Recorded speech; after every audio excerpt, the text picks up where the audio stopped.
ஜனவரி 14 புனித தேவசகாயம்.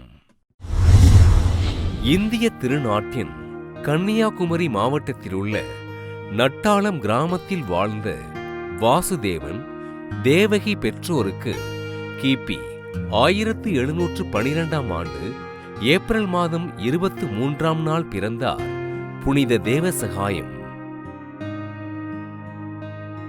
நீலகண்ட பிள்ளை என்ற இயற்பெயரை கொண்ட இவர் சிறு வயதிலேயே சமஸ்கிருதம், வில்வித்தை, வர்மக்கலை போன்றவற்றில் சிறந்து விளங்கி ஏழைகளுக்கு உதவிகள் செய்தார். மன்னர் மார்த்தாண்டவர்மாவின் அரண்மனையில் கணக்கராக பணி செய்த இவர் கிபி 1740ஆம் ஆண்டு பார்க்கவி என்பவரை திருமணம் செய்து கொண்டு இல்லற வாழ்வினை தொடங்கினார். அக்காலத்தில் ஏற்பட்ட வறட்சியினால் தனது உறவினர்களும் தனது வீட்டில் வளர்க்கப்பட்ட கால்நடைகளும் மரணமடைய மிகுந்த துயரமுற்ற இவருக்கு போர்த்துகீசிய நாட்டினை சேர்ந்த மன்னர் மார்த்தாண்டவர்மாவின் படைத்தளபதியான டிலனாய் ஆறுதல் அளித்து ஆண்டவரின் வார்த்தைகளை எடுத்து கூறினார்.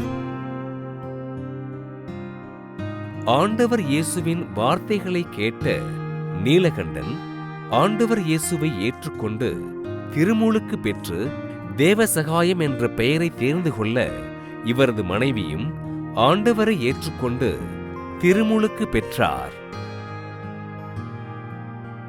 ஆண்டவர் இயேசுவை ஏற்றுக்கொண்ட தேவசகாயம் மக்களுக்கு ஆண்டவரின் நற்செய்தியினை அறிவித்து ஆறுதலை வழங்க கோபமுற்ற மன்னர் மார்த்தாண்டவர்மன் தேவசகாயத்தினை கைது செய்து எருமை மாட்டின் மீது ஏற்றி ஊர்வலமாக அழைத்து சென்று துன்புறுத்தினான். ஆண்டவர் இயேசுவை ஏற்றுக்கொண்டதற்காக சொல்லொன்னா துன்பங்களை அனுபவித்து சிறையில் இருந்த தேவசகாயம் கிபி 1752ஆம் ஆண்டு ஜனவரி மாதம் 14ஆம் நாள் கன்னியாகுமரி ஆரல்வாய் மொழியில் உள்ள காற்றாடி மலையில் சுட்டுக் கொல்லப்பட்டார். சுட்டுக் கொல்லப்பட்ட தேவசகாயத்தின் திருவுடலானது அக்காலத்தில் வாழ்ந்த கிறிஸ்துவ மக்களால் கோட்டாறு புனித சவேரியார் பேராலயத்தில் நல்லடக்கம் செய்யப்பட்டது.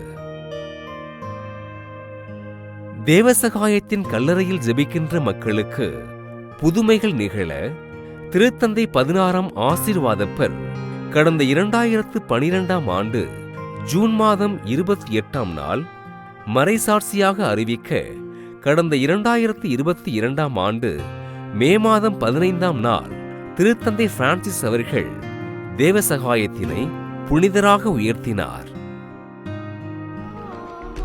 புனித தேவசகாயத்தின் திருவிழாவினை கொண்டாடுகின்ற நாம் சிறை கைதிகளுக்காகவும் அவர்களது குடும்பங்களுக்காகவும் ஆண்டவர் இயேசுவிடம் உருக்கமோடு ஜெபிப்போம்.